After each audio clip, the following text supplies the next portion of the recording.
What's going on, guys? I know this is an automotive YouTube channel, but I just picked up a magnet fishing kit off Amazon for 15 bucks.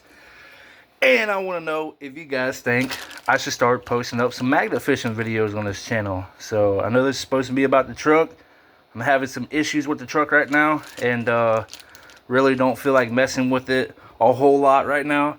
But I just picked up this magnet fishing kit, so that way we can go have some fun. So if you guys would like to see a couple of videos of me magnet fishing, definitely let me know in the comments of this video, and we'll get on to that quickly. So there's a rope. I don't know how long it is. Seems like it's a pretty decent quality rope, pretty long. Here's a 2-inch magnet. Comes with a scraper to scrape off the magnet, and it comes with some gloves, some Chinese gloves. China. Anyway, yeah.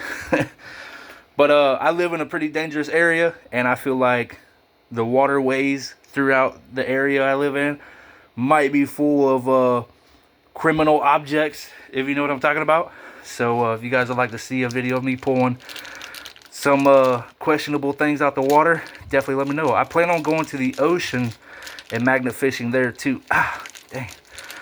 This magnet, it's not really all that strong, but for what it is, pretty strong. So, it's supposed to be a rare earth magnet, but how rare can it be? You know what I'm saying? Anyway, if you guys want to see a video of me magnet fishing in a dangerous area or in the ocean, definitely let me know. It'd be really cool to pull up some like fishing gear, fishing pole, some weapons and whatnot. That'd be awesome. All right, guys. See you in the next video. Until next time, God loves you. Peace.